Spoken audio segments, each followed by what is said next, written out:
Well, good morning, everybody. How about you find your seats and we'll get going. And give it a second here.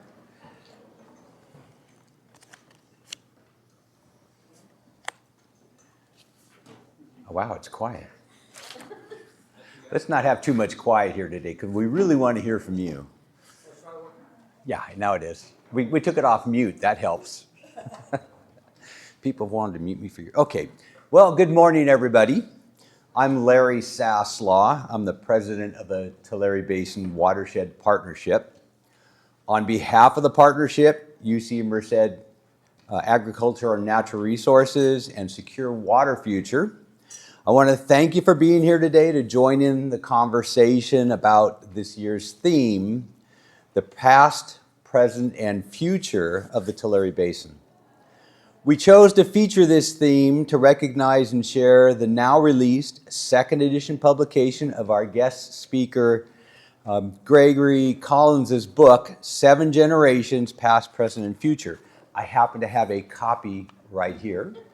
And you know that each of you that registered is going to receive a copy as well. But we have a glitch, and that glitch is they're arriving tonight. So what we need you to do is I have the magical pad that requires participation from you to give us your name and address so we can ship them to you in the next day or so. So I'm going to start it around and... yeah. Let me just suggest, because there's a lot of us that live close by, if you have a pickup place, we can also just give you fuel to pick up. Okay. We can save $1 or so. I think for ease of just getting it done, perhaps let's just see if we get everybody get us your address so you can get your copy of this phenomenal new publication. So I'm going to start it over here.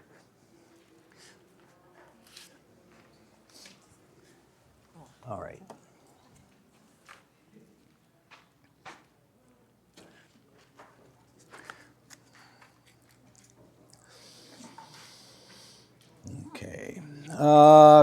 So the members of the board of the Tulare Basin Watershed Partnership donated the funds to purchase 115 copies of the book for you to take, and so you can take a deeper dive into the legacy and challenges ahead as we face working towards a sustainable future here in the Tulare Basin.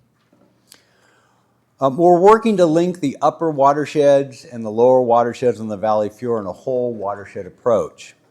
Our purpose as the Tulare Basin Watershed Partnership and the network that we create together is to generate and implement integrated, inclusive, and innovative solutions to advance ecosystem, water resilience, and socioeconomic stability and sustainability.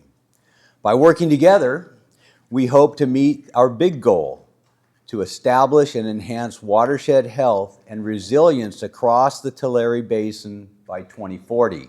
No small task. We work to focus on landscape and regional scale resilience and sustainability of agricultural, ecological, economic, and social dimensions in an inclusive, systematic approach. Together we can interconnect, support, and scale up existing efforts by learning, supporting, and collaborating across boundaries. To date, our collective efforts have produced 6 workshops that foster these values and aspirations. The Tulare Basin Watershed website hosts videos and slides of most all of these past events. Our first session, which was in July of 2021, was Landscape Scale Resilience Strategies for the Tulare Basin. Here we explored holistic landscape scale upper watershed and lower watershed strategies and to increase resilience, reduce fire risks, and connect the lower watershed needs. Our second session followed 2 weeks later with lower watershed resilience in the Tulare Basin through advanced water strategies. The focus was on promising strategies and powerful partnerships in the valley to address SGMA requirements, the drought, and improving habitat and socioeconomic benefits. We explored regional conservation investment strategies, or RCIS, to address water sustainability through multi-benefit recharge as well as strategic land repurposing of irrigated lands to create new uses and sources of value. The following year in 2022, we hosted a session on landscape scale resilience, collaborating across the Tule River and Deer Creek watersheds. We discussed our vision of working at the watershed scale for greater result for functional and sustainable watershed. While we thought we were bringing an overview of longer term and recent efforts to support resilience in the region, we now recognize the ongoing work of the Tule River tribal agencies in successfully planning and implementing upper and mid-elevation watershed projects. We've invited the tribe, Ian Cummins, forester from the Tule River tribe, to show us how they're managing tribal lands in a landscape level approach so that we can learn from their efforts, results, and successes to scale up work into the adjacent Deer Creek watershed. So this now is the third state of the Tulare Basin. Our first was in 2022, which focused on drought. The second in 2023 focused on floods and in the previous winter. And now we're discussing the challenges and opportunities brought about by these recent droughts and floods as we plan work towards a more resilient future. I want to recognize the organizing committee for today's event. Safiq Khan, Associate Professor of Hydrology, Civil Engineering, and Environmental Engineering at UC Merced. Safiq standing in the back there. Steve Hayes is our Executive Director of the Tulare Basin Watershed Partnership, and he produced the brochure that you all have. Logan Robertson Hucker is the Executive Director of Sequoia Riverlands Trust. There you are. Okay. Also, Bruce Roberts, Colorado State University Fresno, and Tulare Basin Watershed Partnership board member. Bruce, are you there? You are.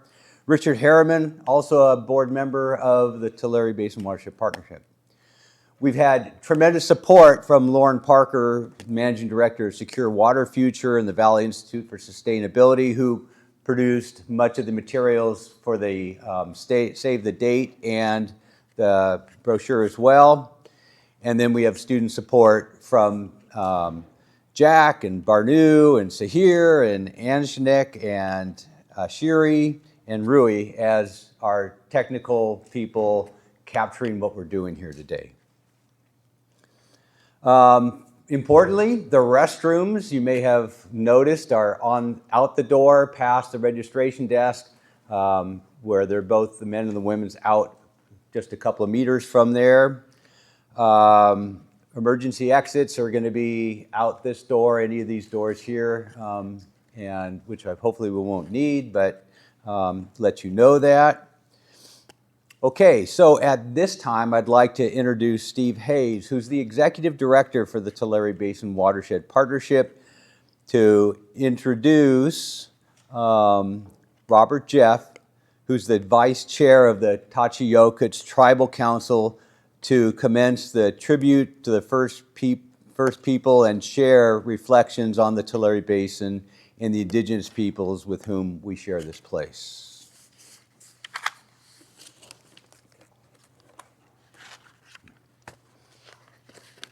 Thank you, Larry. Again, I'm Steve Hayes, Executive Director for the Tulare Basin Watershed Partnership, and want to welcome you. That's a little fuzzy. To this convening, and just by your presence is quite indicative of the passion that we as members of our communities. I have to. Maybe. Will it tickle? All right. And I'm just very pleased that you're here. And it's going to be my honor to introduce Robert Jeff. But before I do, I may get a little ethereal, they would say, is, you know, a lot is spoken about time, treasure, and talent.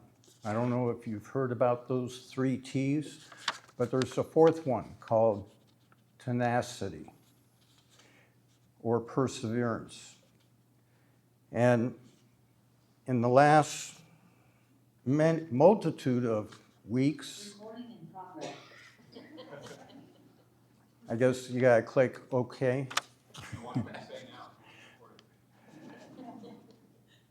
I've come to know Robert, not just as the vice chair of the tribal council, but for his vision. And another word be envisioning. Robert, to me, is an inspiration because of his vision, his aspiration, and what he and the Tachi-Yokut tribe are trying to achieve. Another aspect as it relates to my relationship with Robert is, and you know the term, transactional. Quid pro quo, something for something. But I look at Robert, and the word that comes to mind is transformative. And that's what we have in front of us. The first was a convening, bringing us together, talking about what we're experiencing. The second was based on the fact that there was a historic moment when the Phantom Lake reappeared, and as it is for the tribe, Bahashi. And they celebrated that a year ago. And a number of us were honored to be there as they talked about Pa'ashi and what it means to them, spiritually and culturally, as well as what it provided them. I hope that Robert will come up because his words are absolutely inspiring, and I would say transcending all the discussions that we have had because of the drought, because of the fires, because of the floods, and our frontline communities that have been at risk. But the most important thing is the history, the legacy, and building off of that and reestablishing it for all people. And with that, I want to welcome Robert and give him a warm introduction.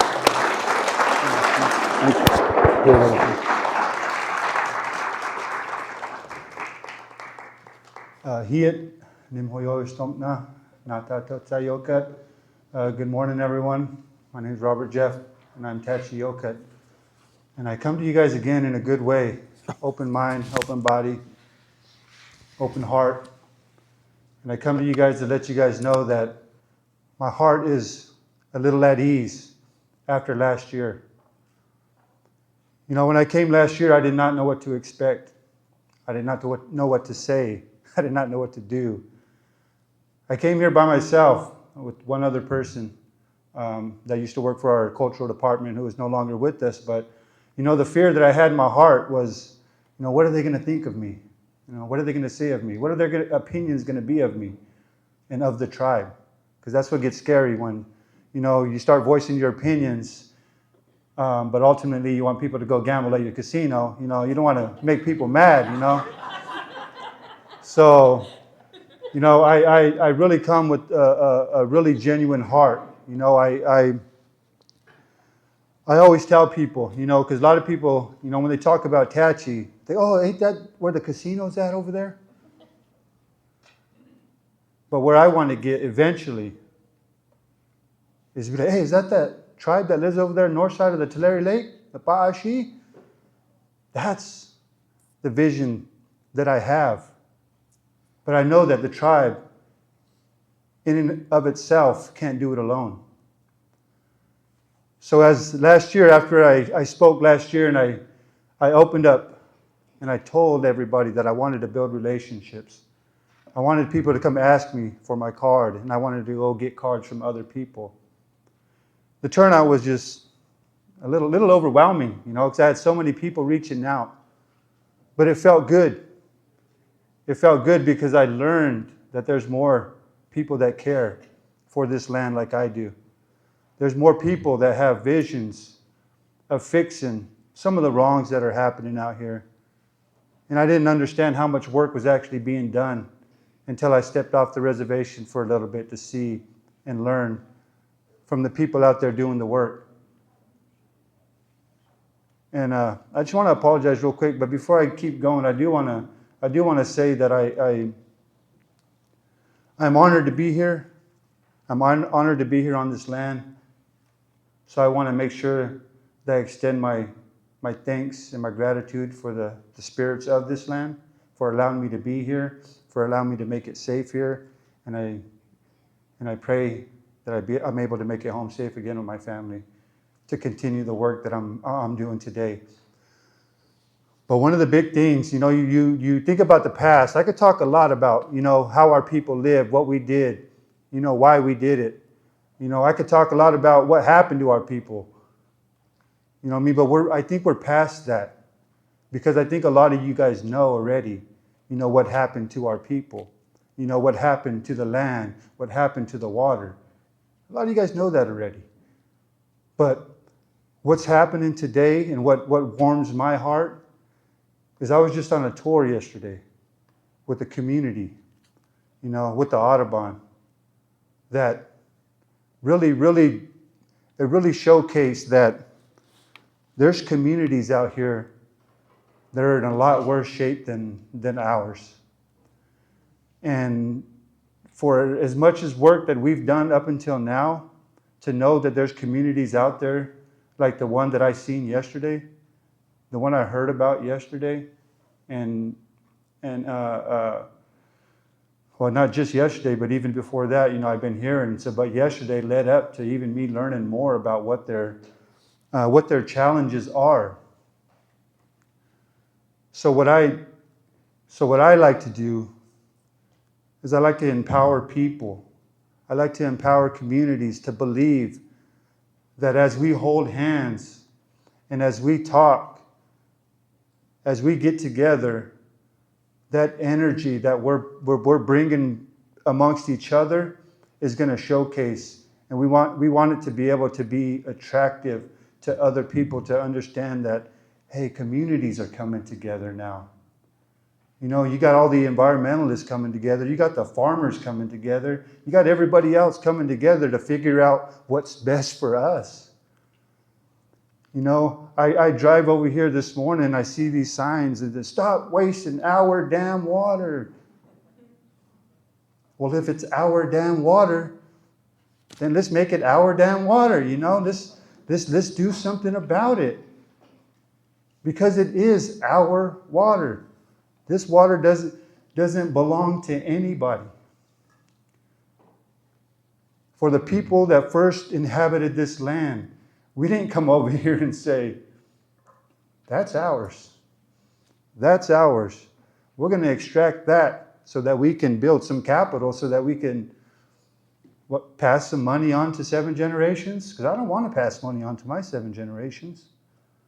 I want to pass on clean water, clean soil, clean air. That's what I want to pass on to my 7 generations.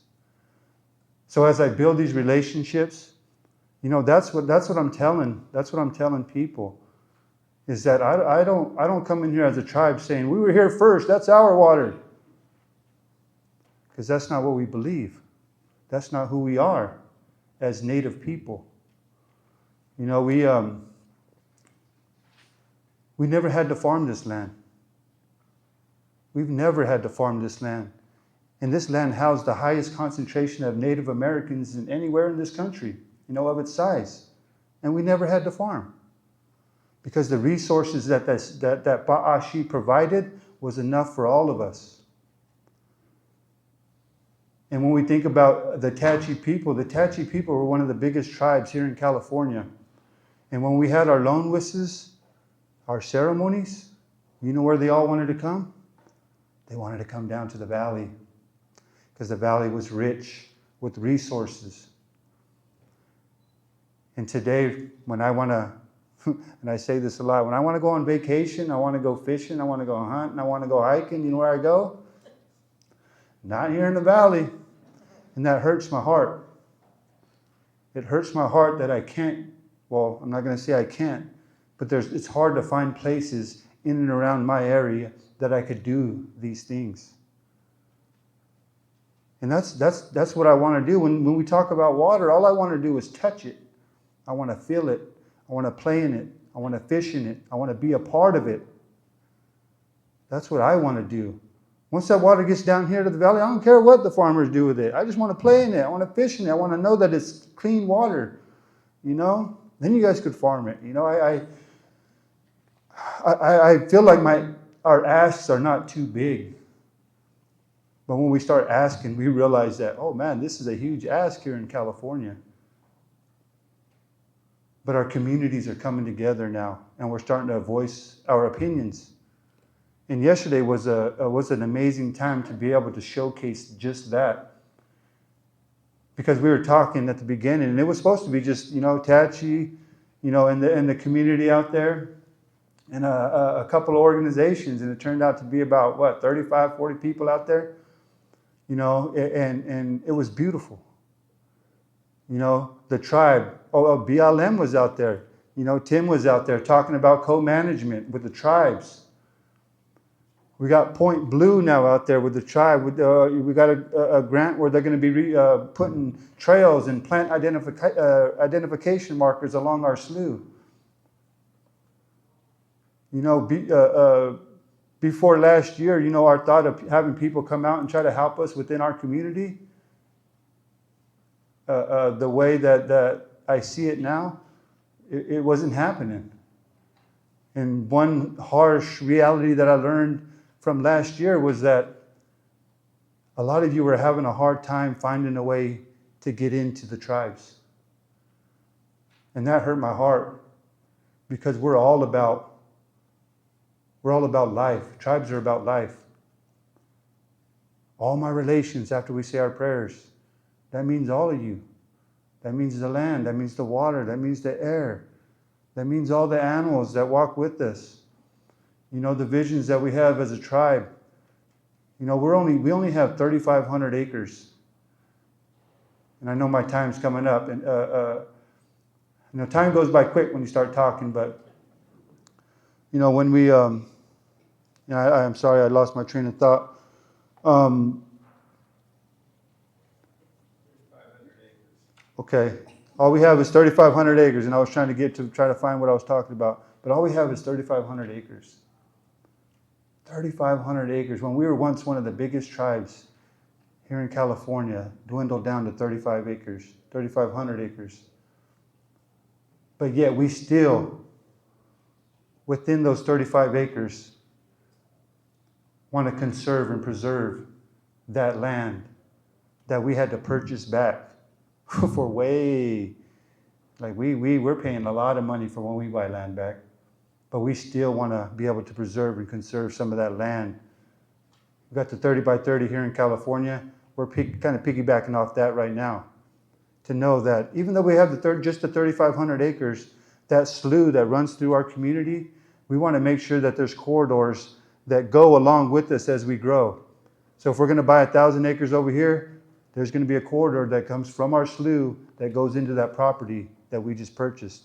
So as we develop as a tribe, our wildlife is gonna grow right along with us, because that's what we understand life is being a part of one another. I'm not scared to live next to no bear. I'm not scared to live next to no mountain lion,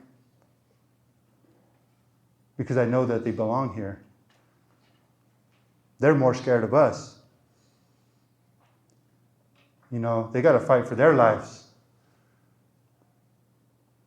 But as we build these relationships, and I'm so grateful that I'm able to build these kind of relationships now. You know, I see Rob and Andrew back there, man. They've been instrumental in being a part of our community now. I think they're almost tribal members now. I'm going to have to see about the membership now. But, you know, the things that they were able to do just in a short time has really, really, you know, made me feel a part of.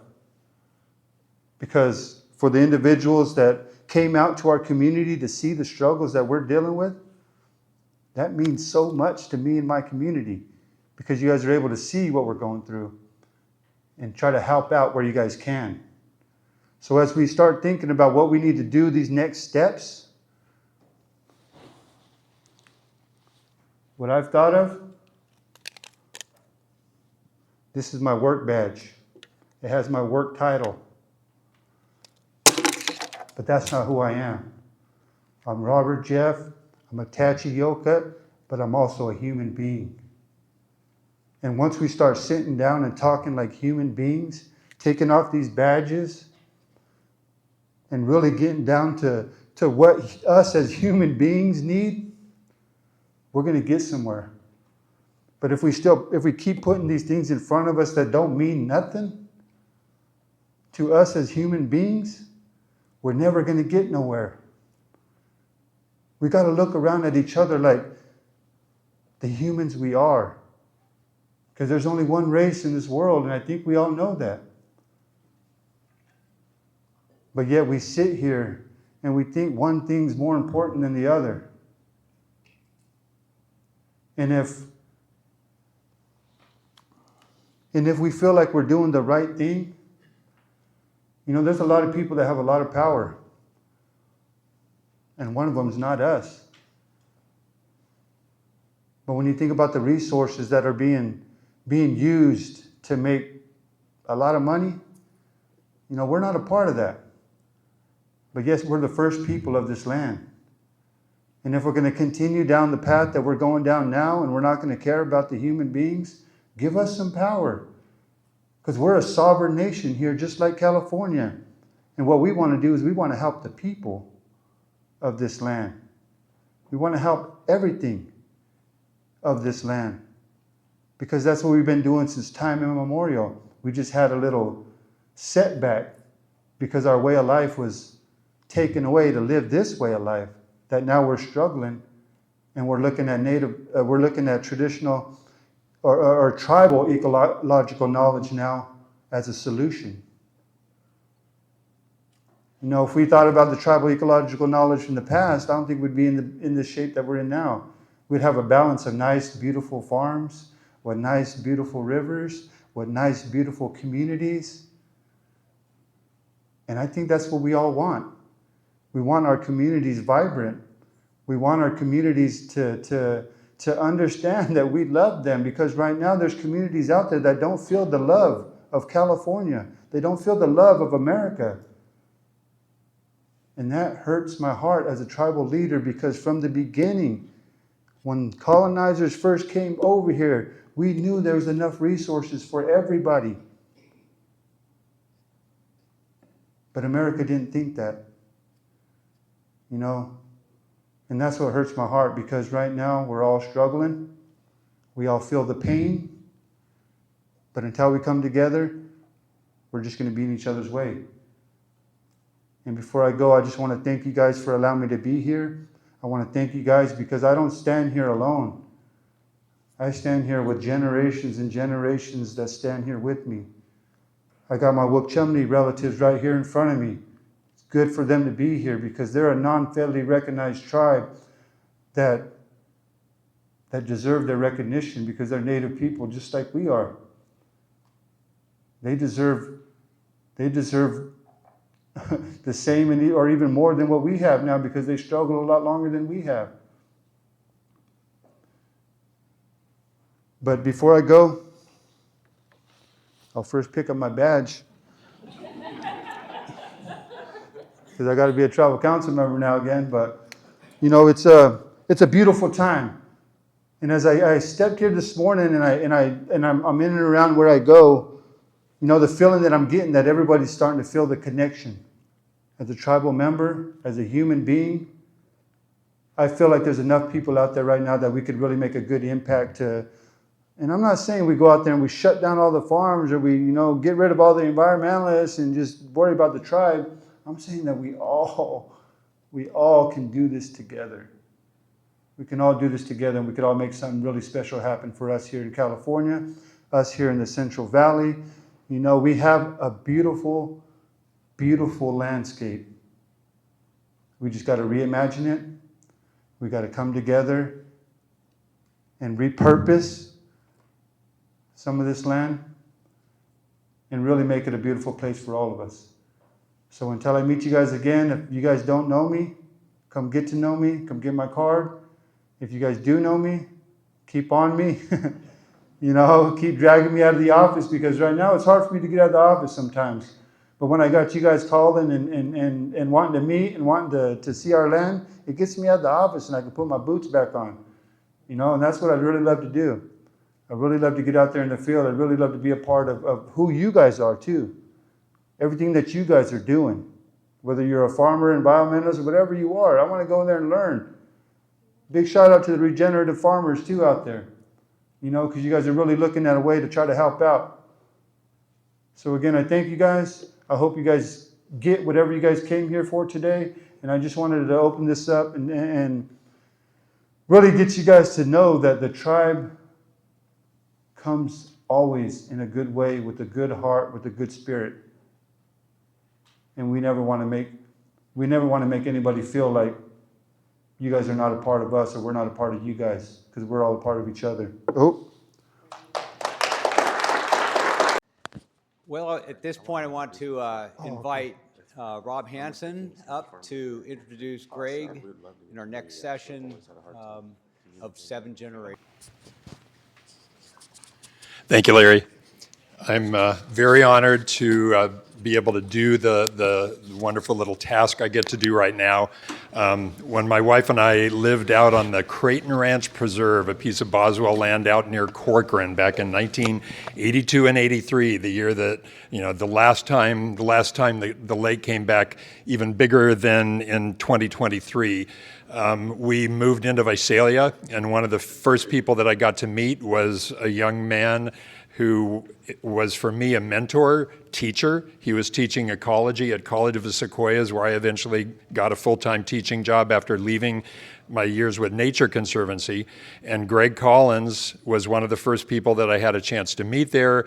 I was blown away at this extremely young Democrat living in a kind of red part of California, doing the good job of mayor of Visalia, and eventually he was also on the Planning Commission. He has been on the board of Sequoia Riverlands Trust. I guess I've known Greg more than half my life, and I'm honored to know him as a friend.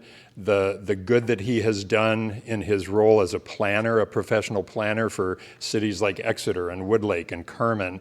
There are untold numbers of people in the valley whose quality of life is better because Greg knew how to bring in funds for community-minded projects. So I'm very honored to introduce Greg to you today. I'll share with you something that some of you may have seen that you may not have known was connected with Greg, but if you have ever seen the local magazine called Lifestyle, in the May 2023 issue is an article says Hog Wallows, Ground as Mysterious as the Name, written by local historian Terry Amon.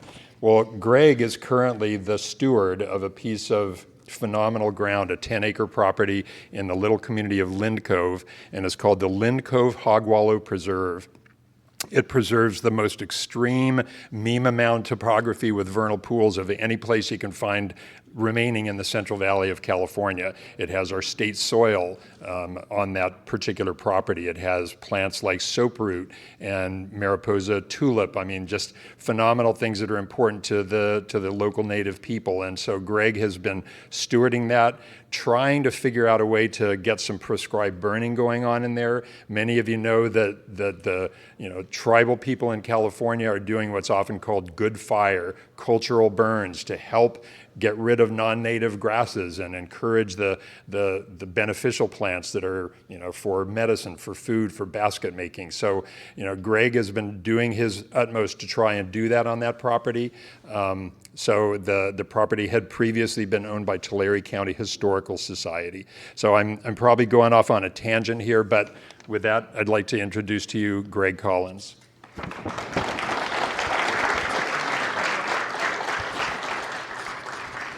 Thank you. Thanks, Rob. Am I supposed to speak it now? Let's speak it out. Supposed to be up here. Yeah.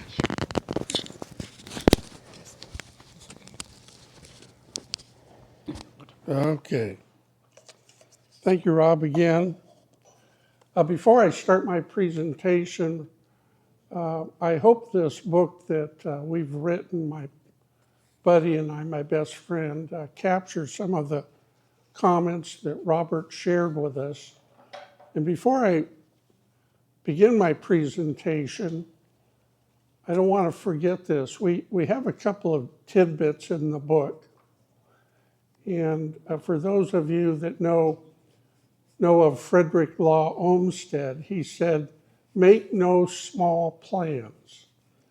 So in the book, we actually suggest merging Pixley and Kern in a portion of the Tulare Lake using the strategy of repurposing. And wouldn't that be amazing that if that could all come together, we'd almost have a national park in our valley. So that's one of the tidbits that is in the book. So 7 generations. Why do we have that title? The Arapaho Indians had a philosophy of making decisions as if 7 generations mattered. I figure we're about 5 generations into our journey in the valley, and we have 2 more generations to get it right. And we have a lot on our plate in terms of water. Overdrafting of the groundwater system, land subsidence, saltwater intrusion, people's wells going dry, wells pulling up certain contaminants. And so there are a number of people in the valley, primarily on the groundwater sustainability plan agencies, working to resolve what is a very significant problem. We decided to focus on the Tulare Lake Basin, but maybe digress here a bit. My best friend Jim and I were fly fishing on the Sacramento. In fact, we just got back yesterday. And we were wondering out loud, did the Kauai and the Tule and the Kern and the Kings ever have an environment like this? We had salmon going under our boat, bald eagles, herons flying over, trout, and it was an amazing thing. And so we began to wonder, did this exist in the Tulare Lake Basin? And obviously found out, yes, it did. I love this saying by John Steinbeck. It never failed that during the dry years, the people forgot about the rich years, and during the wet years, they lost all memory of the dry years. It was always that way. We get a big rain, what do we say? The drought is over. The Tulare Lake Basin, 4 counties, the epicenter of agriculture in this country, 4 rivers, a lake that at one time was the largest west of the Mississippi, affordable housing, large Hispanic population. It's quite a unique place that sits in the middle of California.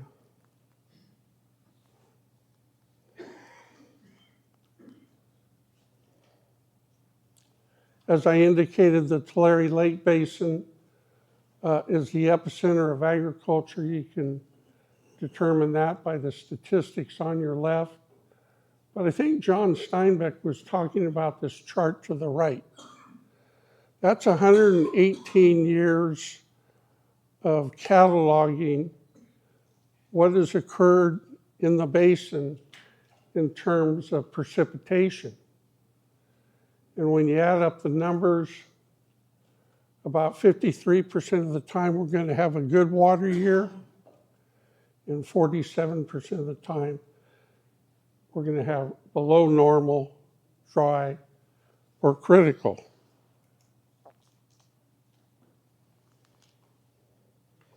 The natural environment, which is something that I've always been interested in, the basin was like the Serengeti. It had elk, it had antelope, it had deer, it had the country's largest carnivore, the grizzly bear. In the rivers, it had sturgeon and trout and salmon and beavers and otters. And overhead, the California condor, various eagles. It's also part of the Pacific Flyway, which brought millions of birds to the valley to rest.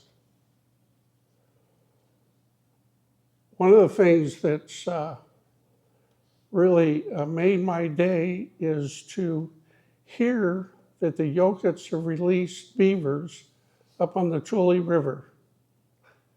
That's really cool. Here's a secret. Did you know there's a wolf pack in Sequoia Park? And maybe someday that'll spread throughout the foothills.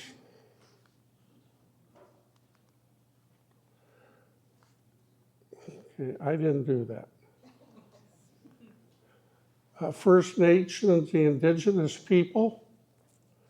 The Yokuts were one of the largest tribes in California, maybe the country, 25,000 that occupied the basin and the adjacent foothills, 65 tribes, and unfortunately, in 1960, those numbers had dwindled down to 320, much like many of the other indigenous tribes across our country. They lived off the land, deer, antelope, fish, small mammals. The story I really like to tell is when they were hunting for pigeons. And they would dig along a small swale in the soil and cover up a young man, sprinkle acorns all over it, and hundreds of pigeons would land on there.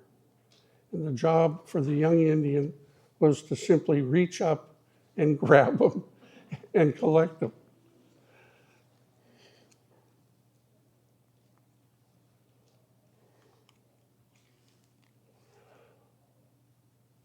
The early settlers, the Spanish, Father Garcia came from the south, Fagus came from the north. They named the area Los Tulares, but they left. But we had early settlers coming in, Kit Carson, John C. Fremont. They were the first explorers to come in this area, primarily hunting beaver, and that population eventually got exhausted. And then gold was discovered and hundreds of thousands of people migrated to California. The first form of agriculture was cattle. That quickly fell by the wayside in 1862 and 1868 during the big floods that literally wiped out the cattle. After that, they started growing wheat. And actually, Traver, up the freeway, was the wheat capital of the United States in 1880. More wheat came out of that place than any other place in the country.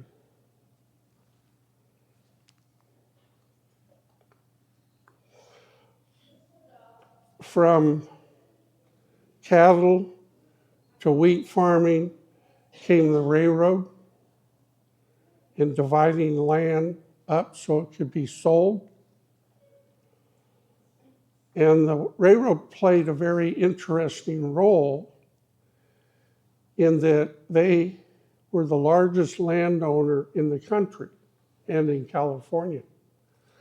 So in order to enhance the value of their property, they figured out that if we could get water to this land, that enhances the value, it produces a crop, we will charge them to ship that crop from point A to point B. And so really it was the railroads that were sort of the first innovators of crop production and irrigation in the valley. But obviously they had a very vested interest. John Austin, I don't know if he's in the audience, but I found his book fascinating. It's called Droughts and Floods. It goes back 1,000 years in terms of the hydrology of the valley. The two things that caught my eye was a 200-year event in the valley in 1862, followed by another flood in 1868 that literally filled up the valley. The story goes there was 10 feet of water in Sacramento, and the governor had to take a rowboat to get sworn in for the governorship. In our area, the St. Johns River wasn't a river until these two flood events occurred. So if you look at the early maps, there is no St. Johns River. As I indicated, in 1862, the lake exploded to 790 square miles. It also wiped out the cattle industry and then forced landowners to find an alternative. This is for Robert. Bring back the lake. These are satellite images of 2023. And as I was writing about this and looking at the juxtaposition of Pixley and Kern in portions of the lake, wouldn't it be amazing to use the repurposing tool in state and federal funds to merge all of that into one super preserve?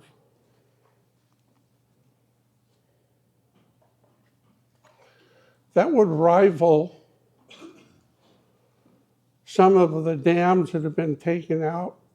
A number of dams have been taken off the Klamath River, and the salmon are coming back. It'd be like the introduction of the condor, which got down to 27. Now there's somewhere in the neighborhood of 350. The kelp beds off of California And wouldn't that be amazing if we could pull that off all working together?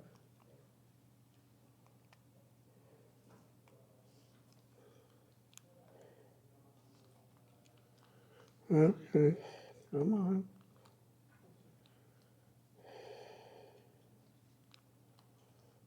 There we go. Irrigation came.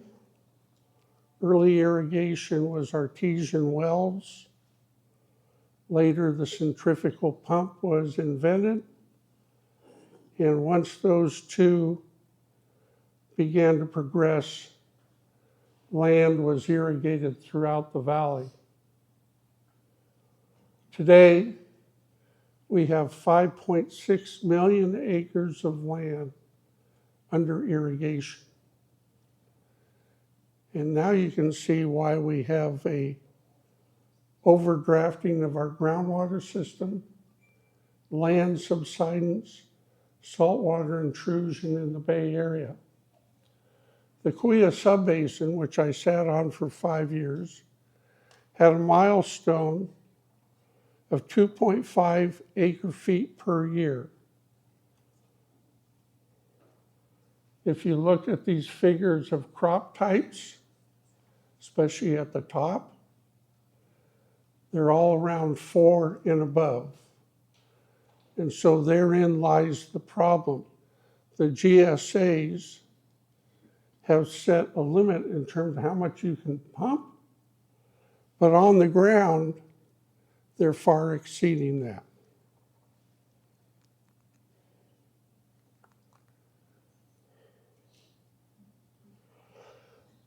We wanted to throw this in just for a little humor. Tulare County, or the Tulare Lake Basin, has gone nuts. We have a situation, we're over pumping, we're subsiding, the wells are going dry, saltwater intrusion is occurring in the Bay Area, and what are we doing? We're planting almost 1.2 million acres of nuts, all of which require 4 acre feet per year. We're running out of water, we're growing nuts. And to make it even worse, we're exporting half of those nuts to other countries. So you can make the argument we're actually exporting our water to other countries when we really need it to stay home.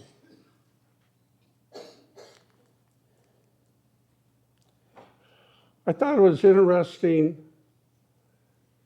people say, well, ag, they're using a lot of water. Who's using the water?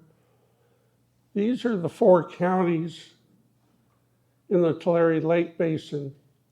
And I found it interesting that while nuts are not at the top, they're either second or third or fourth. Each of them, Fresno is the grape capital, Tulare County is the milk capital, Kings County also milk, and Kern also grapes. So these crops are the ones that we have to deal with in terms of trying to reduce their need for water and or repurposing these farms for something different. We live in Tulare County. It is essentially the milk capital of the world. More milk comes out of this county than any other place in the country. So as we were doing research, I went to the store and I'm starting to buy more almond milk. And I thought, actually, we're the milk capital of the world. We grow a lot of nuts, and the dairies use a lot of water.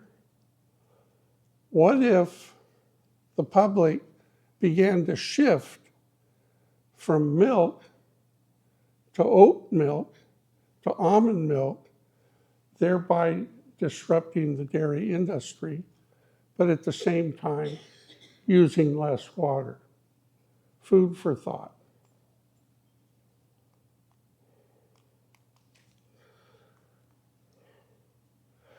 Then the water diversions came in the 1860s, 1870s.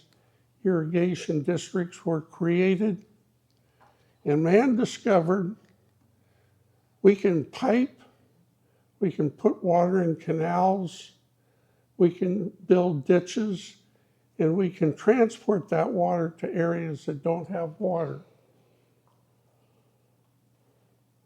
On the heels of that, big government, state and feds financed the Frank Kern Canal, financed the California Aqueduct, financed the building all of these dams, primarily for flood protection. But the big secret is it was all about irrigation. And so those canals are extremely important to agriculture in the valley, but they've also created a number of problems in terms of land subsidence. Around the county line in Tulare, the Frank Kern Canal subsided. It could only carry 50% of the water it needed to down to Kern County.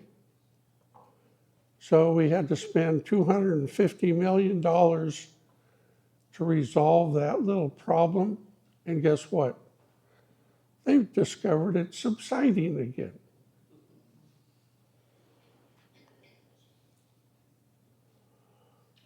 Groundwater is a huge issue here.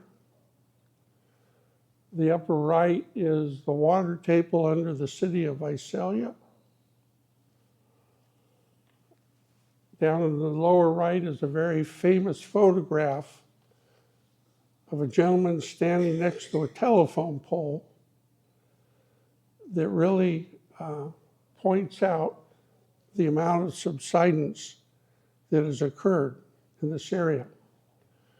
Subsidence occurs when you begin to pump below the cork and clay layer, not above it.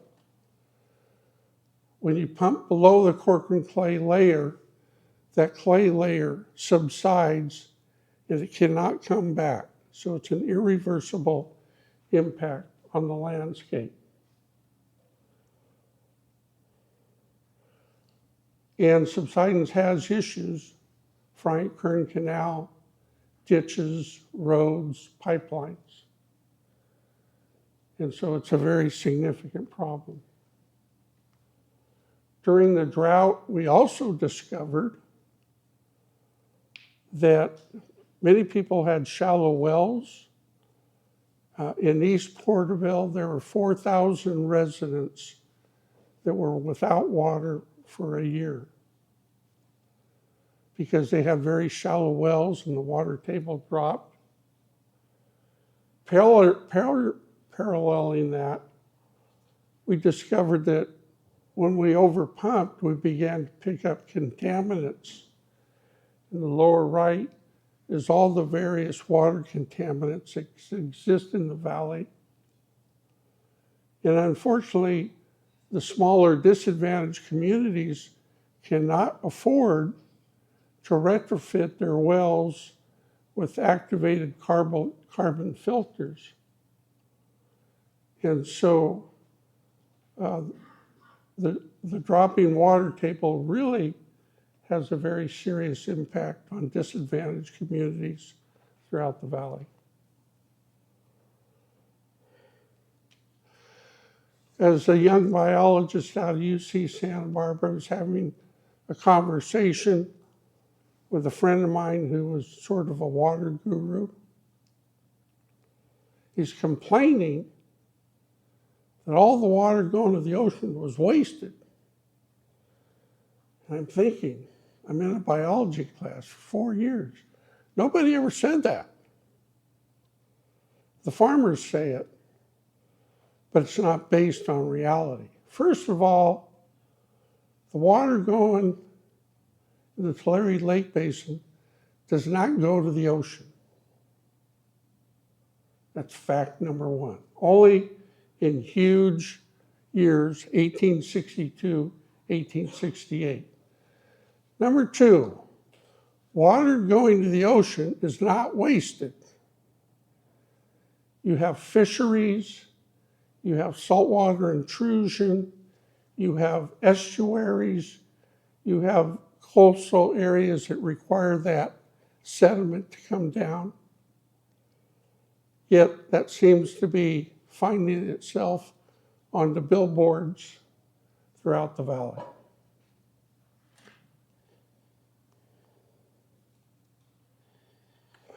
In 2014, the state said we have to do something about this.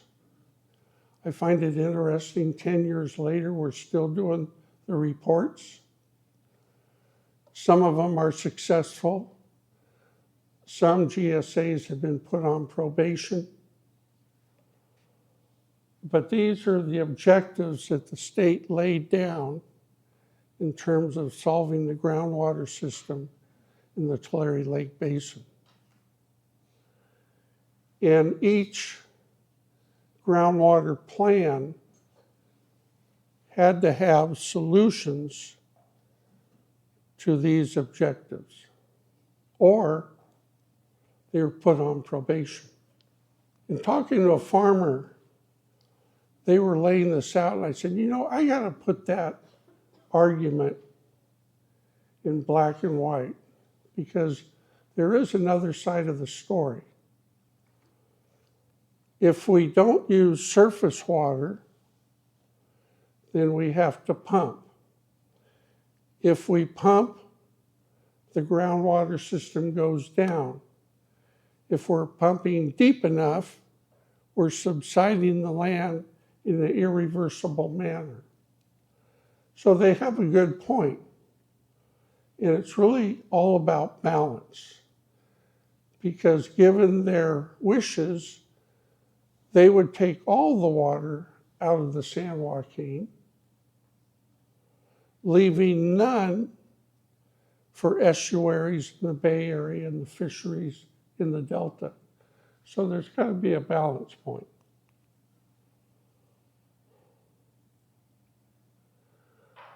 The GSAs are working hard. I sat on one for 5 years.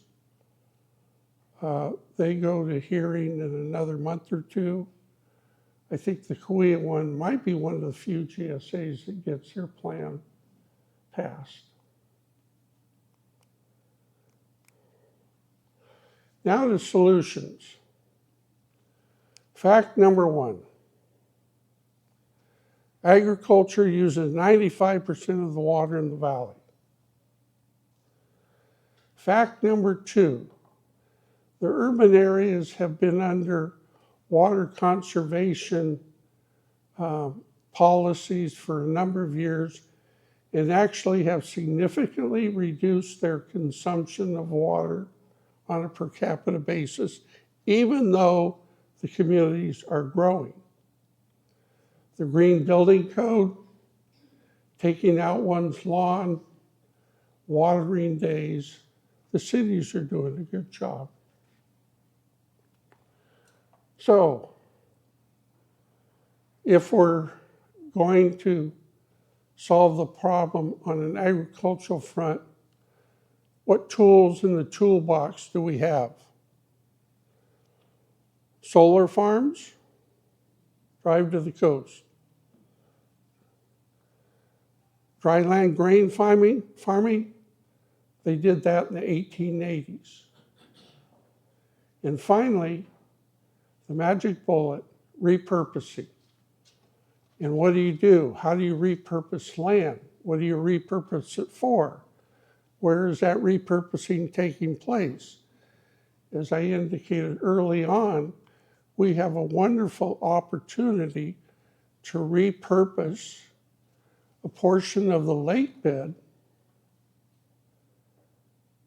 to a freshwater aquatic system and merge that with the pixley and a kern to create one huge preserve.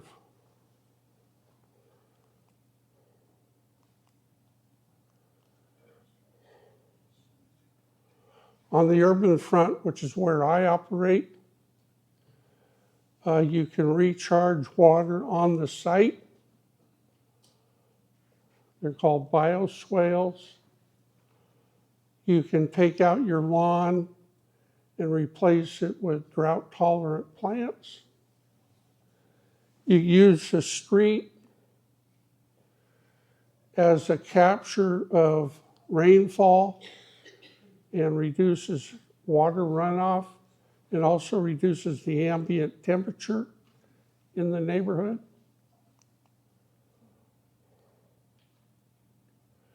So there are a lot of things to do. There are a lot of solutions out there. And I think this group and other groups, we really have a wonderful opportunity to use this situation at this time to repurpose land into native lands. I'll give you one example. This kills two birds with one stone. If you were going to repurpose land, probably you would want to repurpose it so it brings back a riparian woodland, which is very rich in plants and animals.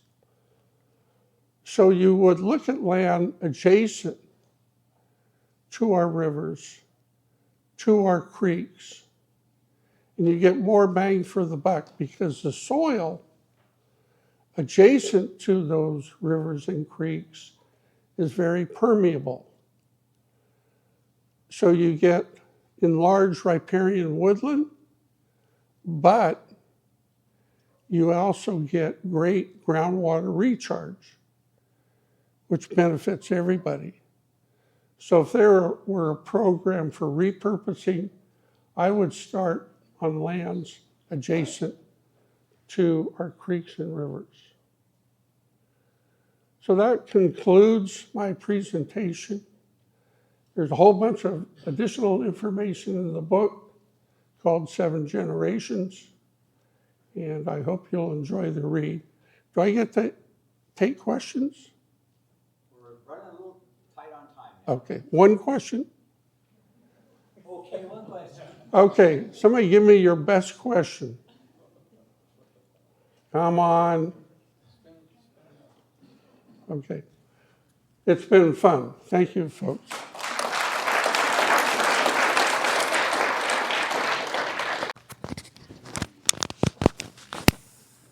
So our next session is actually to hear from agriculture, to hear from representatives of the Farm Bureau from Tulare and Kings County. And let's see, we're going to set up, this will be a presentation first. Dusty Ference, Executive Director of the Kings County Farm Bureau. Good morning. As mentioned, I'm Dusty Ference. I'm the Executive Director of the Kings County Farm Bureau. A little bit more about my background. I'm also the General Manager for the Excelsior Kings River Resource Conservation District with the service area in Tulare, Kings, and Fresno counties. And for a little more background, previous farm manager of a citrus farm in northern Tulare County. When Mr. Hayes invited me to speak today, it took me quite a while to narrow my thoughts on what to talk about with this group with regard to water in the subbasin. But it became pretty clear pretty quickly that I should talk about Farm Bureau and agriculture's efforts in SGMA. In April of this year, the Tulare Lake subbasin, about 2/3 of Kings County, was placed on probation under SGMA by the State Water Resources Control Board. And the Kings County Farm Bureau got together with its membership and members of the agriculture community and sued the State Water Board for that decision, which might sound counterproductive from a conservation perspective.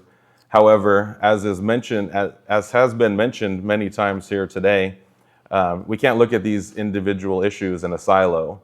Placing the subbasin on probation might seem right from a purely conservation standpoint. However, in doing so, the regulations that would have come with that, so strict, so restrictive, that it would have damaged the community of Kings County. In our community, agriculture is directly responsible for 25% of the jobs in the county. The only employer larger than agriculture in Kings County is the county government, and they didn't surpass us until the COVID-19 pandemic.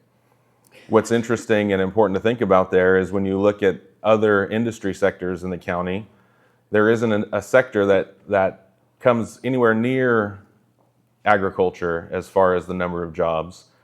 And when you take into consideration the taxes paid to the local government won't sustain the number of jobs it has now or any number near it without agriculture's tax base. In 2020, Farm Bureau partnered with the Economic Development Corporation, did an economic impact report and study, and just property taxes alone, the industry paid almost $14 million to schools, first responders, county government. So I bring that up to this group today, really in anywhere I can, to talk, to help understand, to help point out that all of these issues are collective and they affect our community, and we have to look at them from a holistic management perspective. It's not one thing in a silo that's going to fix any of our issues today. And ultimately, when we get the opportunity to get folks from different perspectives in a room and talk about it, at the end of the day, we're all trying to achieve the same thing: a thriving community, a healthy community with a thriving economy, and a good place to live and work. I wasn't sure how much time I was going to have because my colleague Trisha is also here to speak during the same time period. But this is a small interactive group, and I like to have a conversation with folks. So I'd like to take some time and answer questions if anybody has them about the industry, about Kings County agriculture, our efforts trying to improve the SGMA situation in California. Because our effort really with SGMA doesn't benefit just Kings County or just Kings County communities. It's having an impact throughout California, forcing the hand of the State Water Resources Control Board to look at things more holistically. Quiet crowd today. All right, yes sir, right here in the front. Could you sort of summarize changes in irrigation techniques and what you see in the future, their impact on water use for Kings County and other areas in general? Sure, that's a topic that we talk about a lot, and over the last probably 2 decades, irrigation methods have continued to improve in their overall efficiency. And there's 2 ways to look at that. The efficiency in what we see now in drip irrigation or micro sprinklers, it meets the agronomic need of the plants, meaning it uses just enough water to produce a crop. But the flip side of that coin is we're now not using farms for groundwater recharge because we're applying only what is needed to set a crop, and we're not flood irrigating with surface water and recharging our ground. So what's on the horizon? I can't predict what technology is going to come around the corner. We're at a point now in the industry where we're very efficient. We utilize every drop for the agronomic need only, and I don't know what's going to improve on that. We had a question over here first, and then I'll get to you, sir. Yeah. Actually, I have 2 questions. One is maybe you can dig into a little bit. We was at another meeting at the beginning of the week where we had an economist talking about land values and how they have farmland values have just crashed. So maybe you can touch on that. And then the other thing, having worked in water issues for a long time, we deal with perception a lot. And is there still the perception within Kings County farmers that we're going to get more surface water into this area? So maybe you can answer both. I'll do my best. To your question about land values in Kings County, we're struggling to understand that right now. frankly, there haven't been enough sales in light of, this year there haven't been enough ag land sales to have an understanding of what's happening. We see a ton of for sale signs in the community. We don't see any reports about that land selling. The most notable sale recently had such extreme circumstances around the sale that you have to set that aside as an anomaly. So the understanding is, and the prediction is, that yes, land values are plummeting. I think Tricia in Tulare County here has probably seen more sales than we've seen in Kings County, and she'll have more hands-on knowledge of that. To your question about more surface water deliveries, there's always a question mark around that, right? There's a pretty common theme and thought that there's enough surface water if we work together across everything that we're trying to accomplish and deliver that surface water more efficiently, more effectively, and some might say properly. There's enough surface water that we can likely bring our sub-basin at least back into balance or very close to that. Yeah, and then back here. It's a two-pronged question. First, could you estimate how many farmers are using cover crops as a way to prevent the soil from drying out late in the summer? And second, you had mentioned that farms they're using so little water with the drip systems that there's not as much recharge. I worked on a pistachio farm where they discovered not only did the cover crop help prevent sort of sunburn or the drying out of the soil between the trees in late summer, but also when there was the floods a couple of years back, because the soil was already somewhat moist, it readily accepted water, and unlike the farmers around this farm, which did get flooded, they were able to absorb the water. So how many farmers would you say currently are using cover crops? I don't have a good number, but I will tell you that it's a growing number of growers, pardon the pun.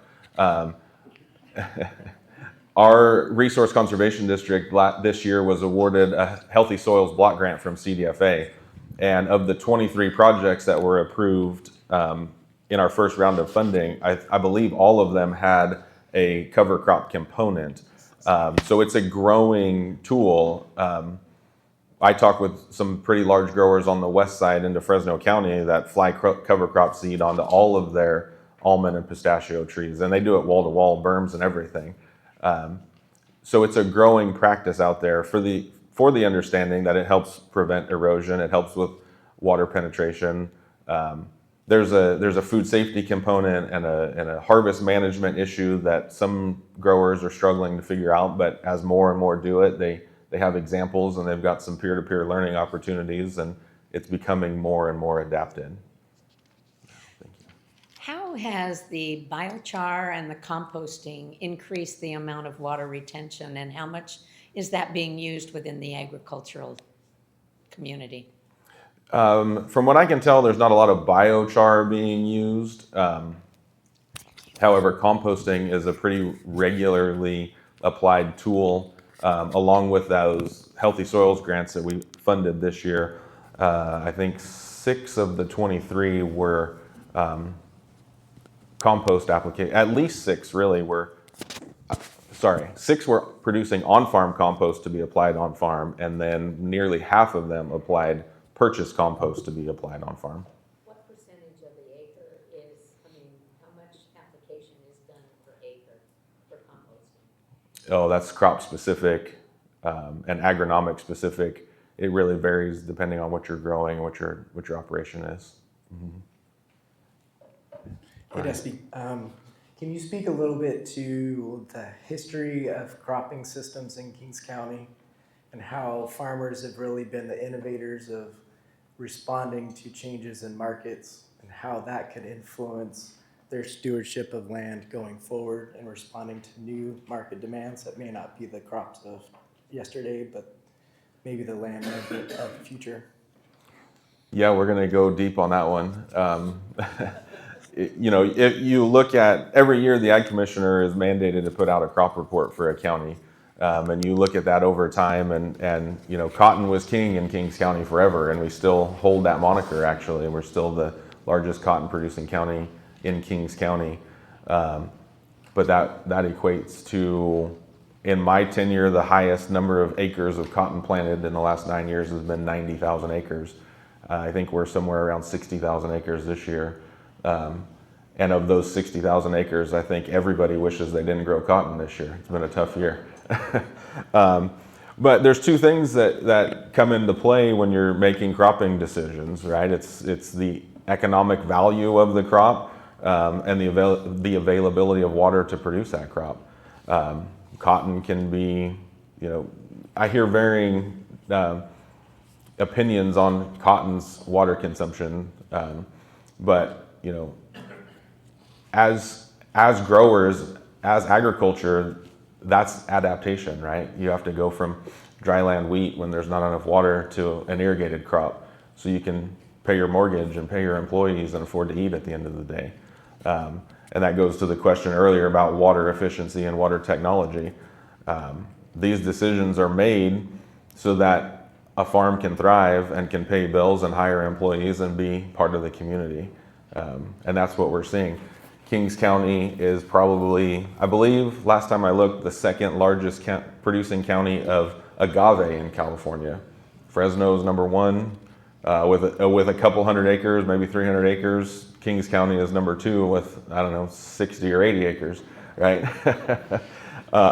Several years ago, there was quite a controversy around industrial hemp and hemp for CBD, not THC production.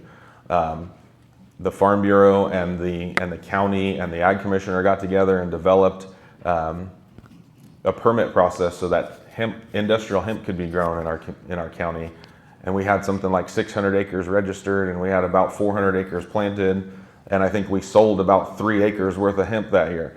The industry is out there, they're trying new things, they want to adapt and innovate, but at the end of the day, there's got to be a market for these innovations.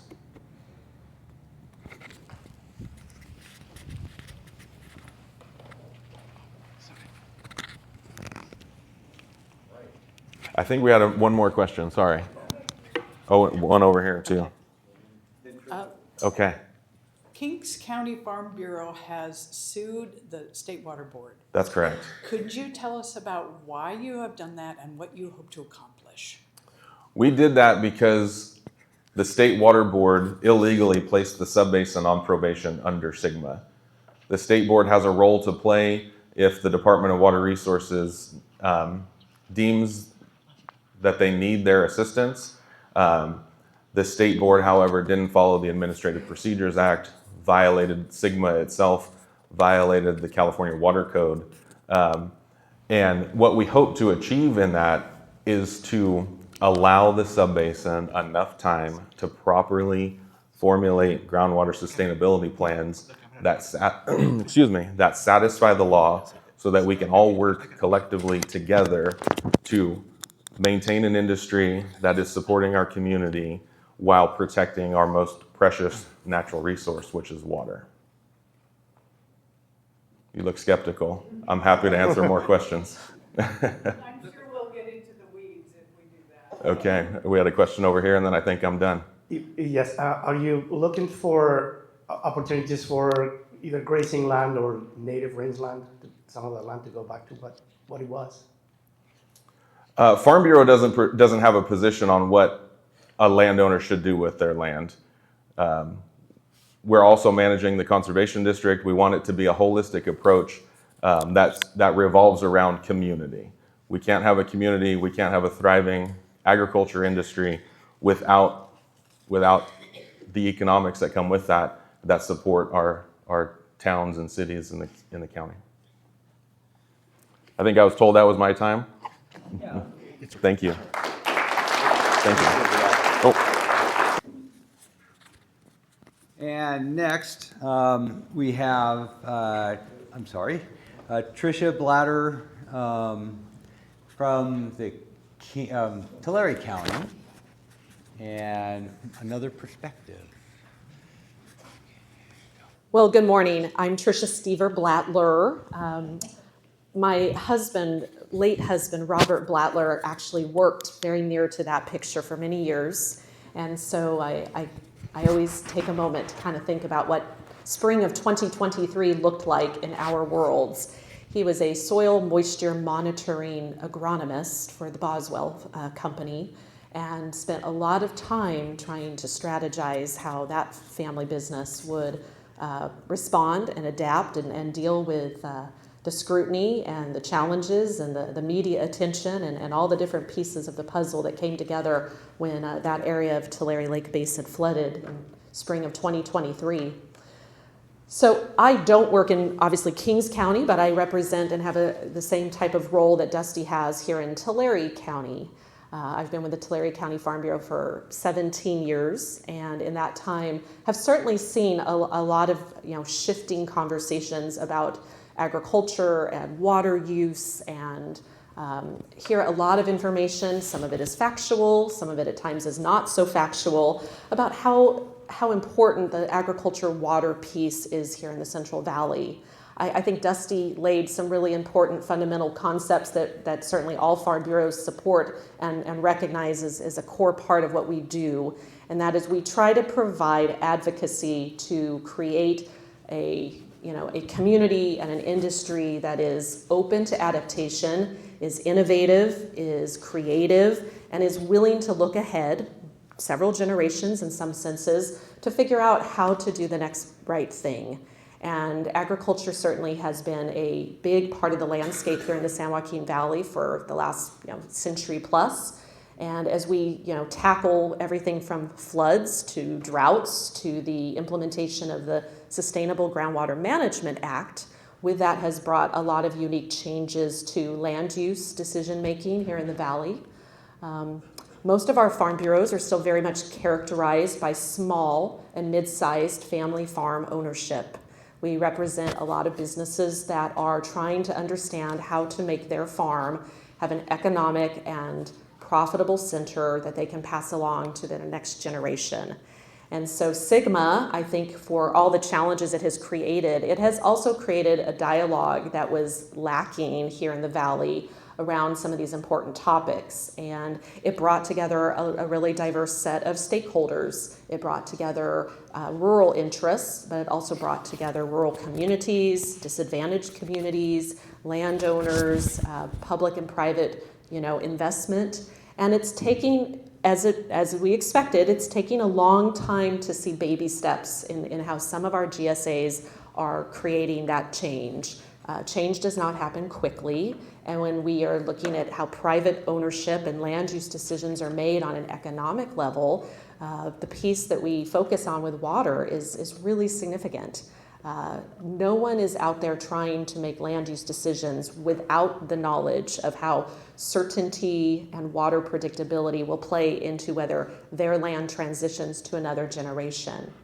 We spend a lot of time in Farm Bureau, I think, trying to create a construct where our landowners and our farm members have an opportunity to share those concerns and bring that information into a larger dialogue with policy leadership and influential decision leaders in our community, because we can't operate, as Dusty said a couple times, in silos. We do have to recognize that if we want to have a healthy and robust economy that includes farms, we have to have everyone at the table. So I think SGMA has done that in a valuable way.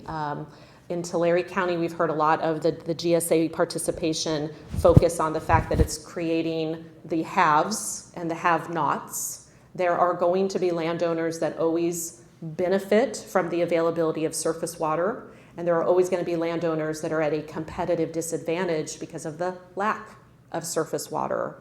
And so questions that you fielded to Dusty, similarly in Tulare County, land use is dictated by what most private ownership thinks will command back, a profitable and economically viable plan for that land. None of us are excited to see a lot of land go idle, but we do recognize that there are soils that have been turned into land that is now being farmed that was probably never really meant to be under cultivation. And I think that is an important subject that Farm Bureau and organizations that many of you represent have to struggle with and have to find some difficult conversations to have about that. There probably is more planted acreage today, some of it being on some very, very impaired or marginal type soils that are not the best place for some of those crops. But there have been economic choices made by those landowners to make those investments, probably because of other pressures on regulation and in the environment and taxes that have created, the need to expand onto some of that ground as well. You asked earlier about valuation of land, and yeah, we're seeing a lot of land change ownership in Tulare County. We see a lot of properties put up for sale that are probably selling for 50% of what their value may have been a decade ago. We're seeing generational shifts in how families are determining what land they can afford to continue farming and what land they may have to sacrifice in part of a plan to idle or retire ground.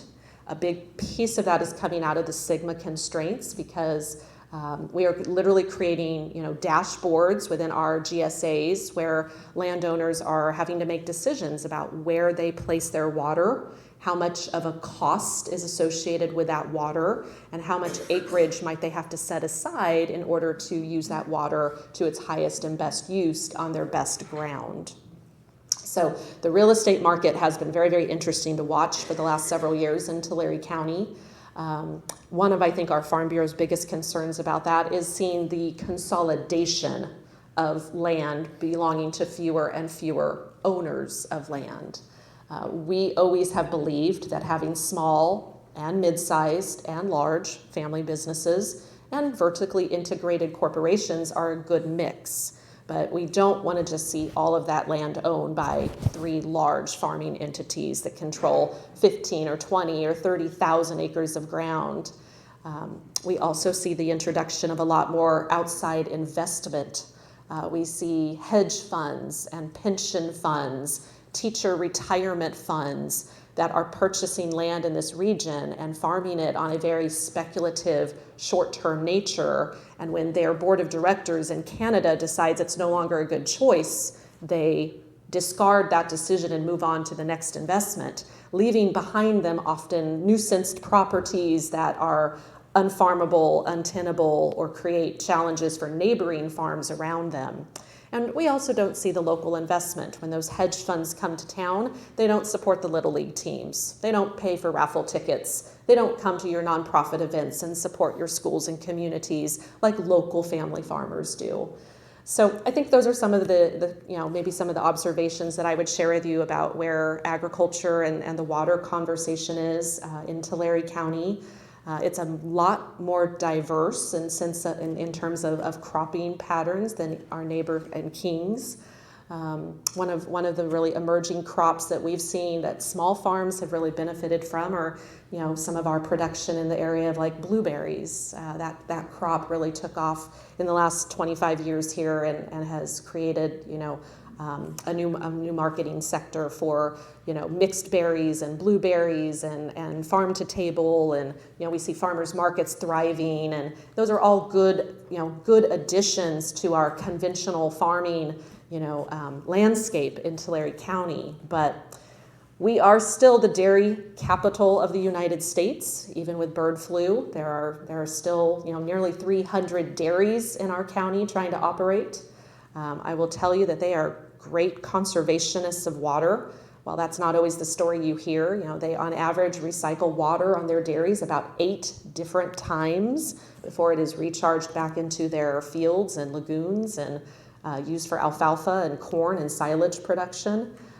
They often, unfortunately, kind of get painted the villain on a lot of fronts, but they are also more than 25% of the jobs and the economic multiplier effect in our county. All those creameries and manufacturing and food and plant processing positions are because of our dairies. Tree nuts, walnuts have had a really, really tough few years. If you drive through kind of the mid part of Tulare County, you will see a lot of bare ground where walnuts were once planted. We had some really, really high heat a couple summers ago that burned a lot of our walnut crop, and in a lot of those older trees, the most economically wise decision was to just doze those trees. Now, the cost to redevelop that acreage is immense, and the uncertainty around water availability to replant walnuts is creating a lot of uncertainty. So there is some bare ground in this county that should go right back into a new planting, but probably because of the lack of available choices for chipping and disposal of the wood and how, how they determine whether they're going to have availability of water going forward will determine what, if anything, goes on that, that bare acreage, going forward. We still have a lot of table grapes in the county, certainly a lot of fresh citrus. Citrus continues to be our other, second largest portion of our commodity, diversity here. Cattle and calves, both in rangeland production. A lot of beef cattle are still being raised in our rangeland and foothills, and then other crops that support livestock production, like I said, alfalfa, silage, corn, and still have over 44 other crops in the county that produce more than $1 million a year. And with $8 billion in production, it is still, the lion's share of what drives that economic engine and puts a lot of dollars into our local schools, as Dusty mentioned in Kings County. At $8 billion, Tulare County continues to have a huge economic engine that drives this county and the neighboring counties, because we all share a lot of the same agribusinesses. We share a lot of the same supplies and service vendors that support that industry. So I think I'll stop there and offer time for a few questions.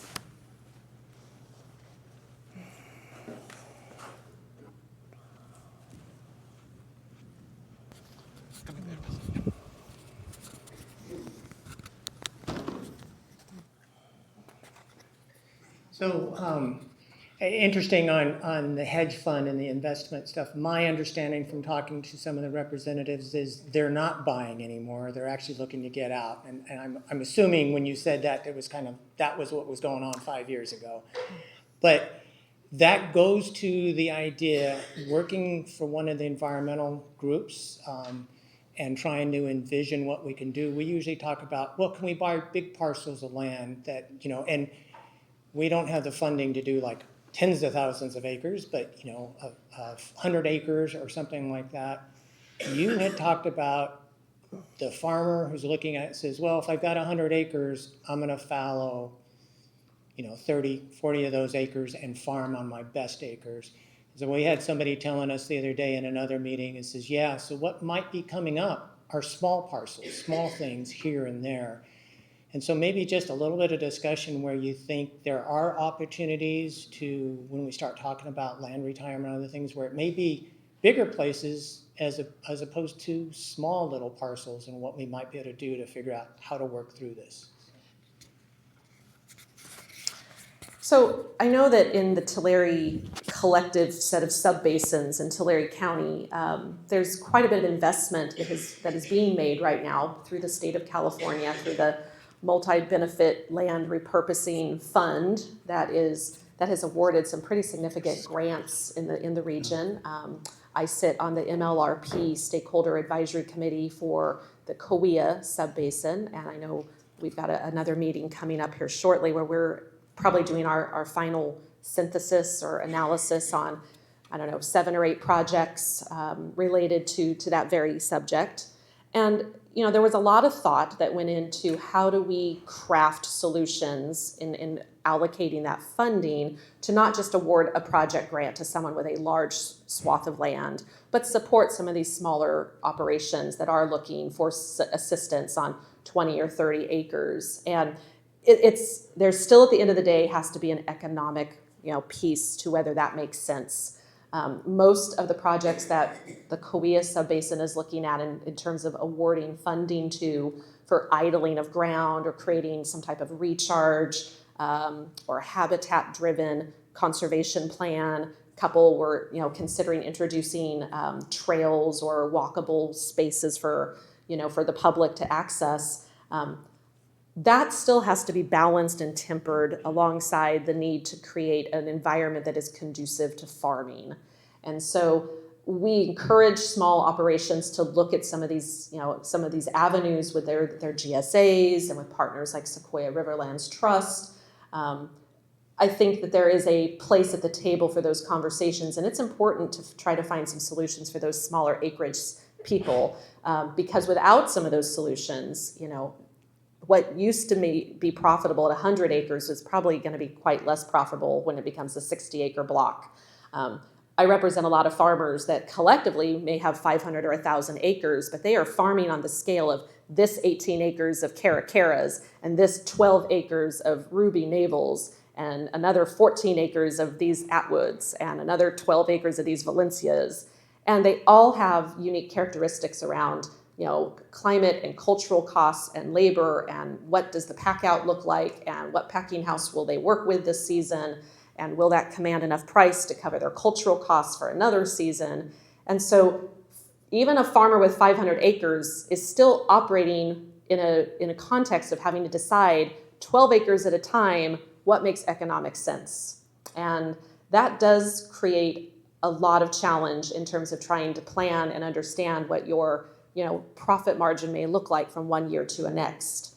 But I do think that these benefit land repurposing grants that have come into the region that collectively, like the Pixley area, the Kuya Subbasin, Lower Tule River, some of those areas that are going to be able to access some of those dollars, I think they're doing a very good job of trying to innovate and bring a lot of those small farmers to the conversation and look at some of those smaller footprints and what can we do on 20 or 30 acres. And I think there certainly are, you know, we're identifying some soil opportunities where we have better quality soil that's better for the recharge to try and, you know, prioritize where some of that funding goes. I think that's a big part of the conversation, and also just continuing to get, you know, the grower community to recognize that while the gambler in them and the risk taker in them would like to plant wall to wall every acre year round because that's what their father and grandfather and great grandfather did, today there are some different economic hurdles to doing that. So it's an evolving conversation, and, you know, generationally we're having to kind of push that conversation slowly up the hill.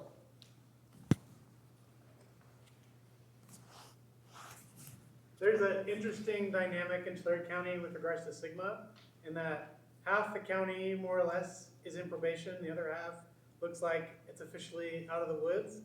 So I know that the Kuya hearing just getting canceled was like a week ago, but have you seen any divergence in cropping patterns or land values yet? And if you haven't, you know, how do you expect that to play out in those two different subbasins? Well, I'm not sure if everyone in the room has followed this as closely as maybe some of us have, but yeah, so the Tule subbasin was placed into probation as of September 25th.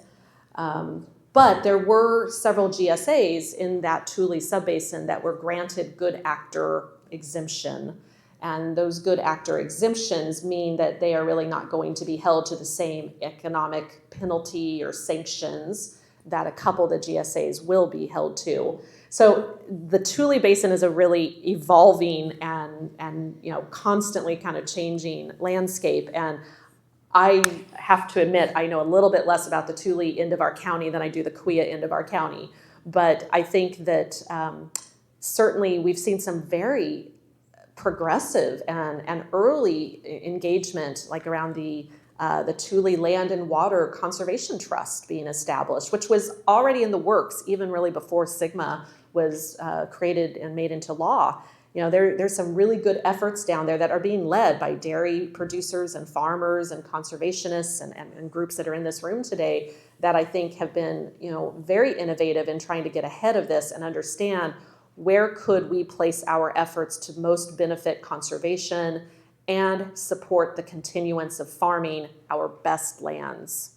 So I think the conversation looks a little different in Tule than it does in Kuya right now. Kuya has received some very positive press. Even in the earlier summer months, they had a large grower meeting that was held across the street at the Agri Center. And there was quite a bit of positive media around that the Kuya Basin was, hitting some good milestones and making the right progress, even though a couple of their GSPs were turned back for, criticism and had to be revised. Now this most recent, change of direction that the State Water Board has taken to cancel the probationary hearing that was expected to happen in early January. I have to believe that in some respect, the Kings County Farm Bureau's advocacy, their early leadership and commitment in wanting to take on the lawsuit, and hold the State Water Board accountable for following its own state law has probably positively benefited Kauai's subbasin. And so I think continuing to support Kings County in their effort and be hopeful that the judge that they have a case trial management meeting in January with will continue to see the merits of the cause that they have, the causes that they have brought forth. Our Farm Bureau was somewhat stepping back and holding off because we were a little bit hesitant to also engage in that conversation until we kind of saw how the Tule and the Kauai subbasins probation hearings played out. But our board took action last week to make a strong investment commitment to helping Kings County Farm Bureau continue this lawsuit. And so we're very proud of that. And we would invite and encourage our members and landowners to look at what that investment could look like for them as well, and support Kings County Farm Bureau and their legal defense fund. I think it's the right thing to do.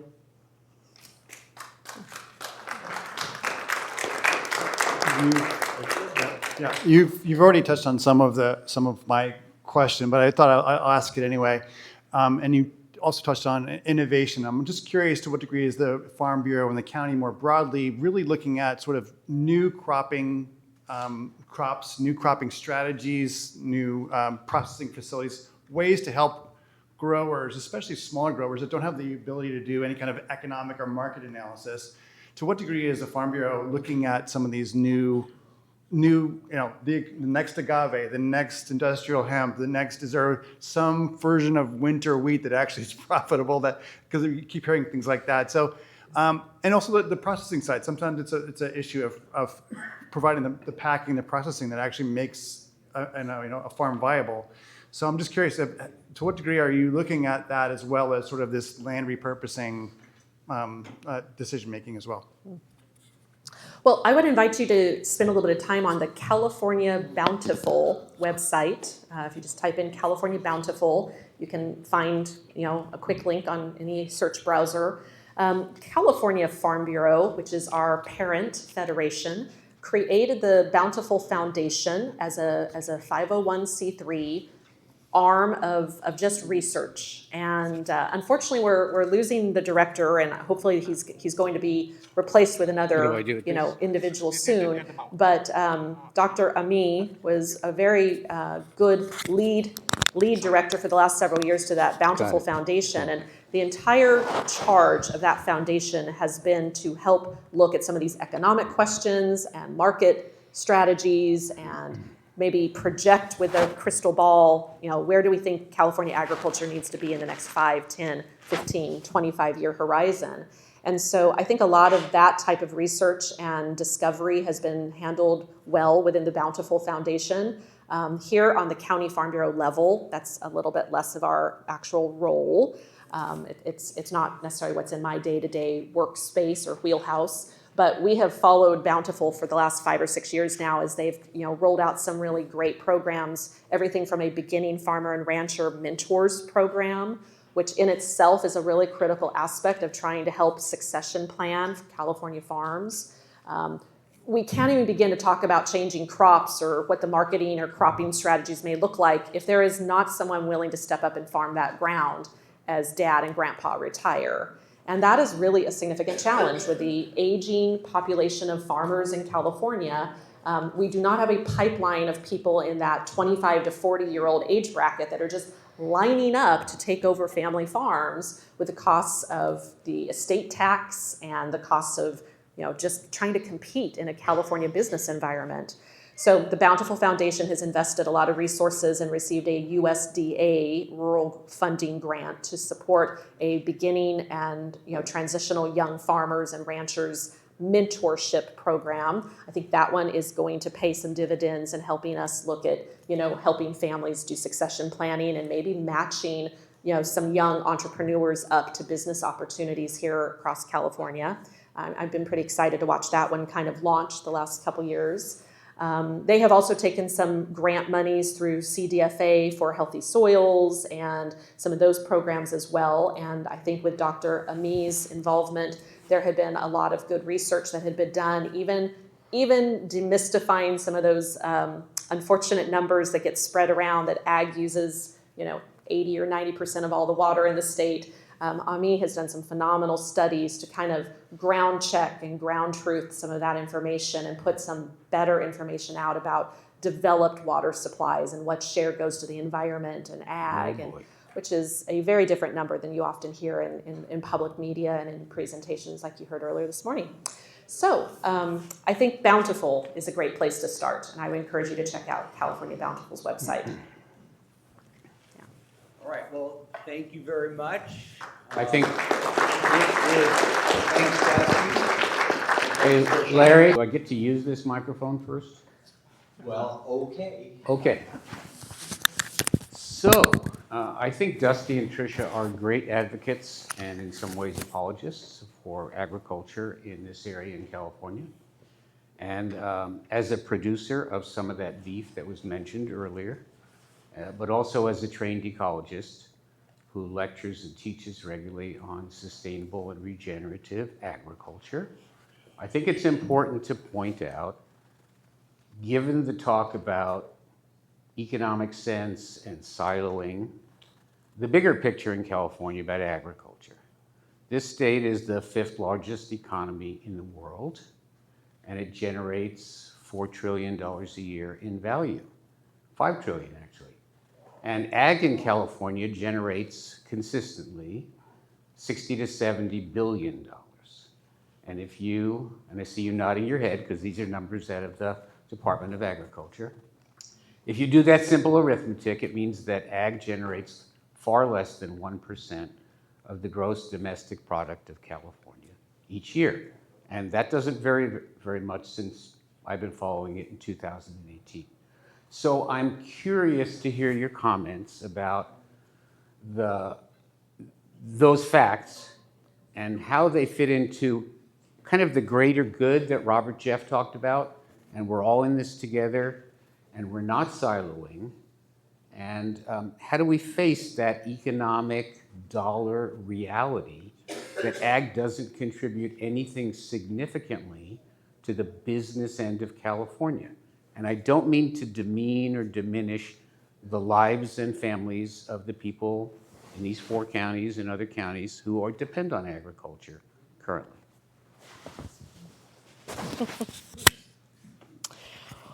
Well, I don't know that I'm going to have a good answer for you. I think you have drawn your own conclusion to the statement that you made and not really sure there's a question in there. But, you know, the Central Valley of California is commonly thought of as the flyover part of this state. And Hollywood and the Silicon Valley are always going to bolster much more significant economic, you know, prowess in California, which is also the population centers of the state. I think mine and Dusty's roles are not to defend whether ag should be at the table in California, but to defend the stakeholders that we represent. And Central Valley agriculture is, in my opinion, the fabric of these communities. It's the fabric of the jobs, the economy. It is the rural character of our communities. And I don't want to look like Hollywood or the Silicon Valley. I want to look like what Tulare County looks like. I want to have oak trees and open spaces and vistas and beautiful foothills and clean skies and beautiful air to breathe. And whether we're 1% of the GDP or we're 99% of the GDP, I think that's something worth fighting for. So I'll end there.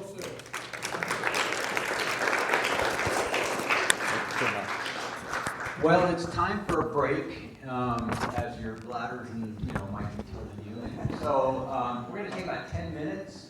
And after that, we're going to do a little bit of switching because we're missing some invited speakers. But we'll see you back here in about 10 minutes, okay? Thank you.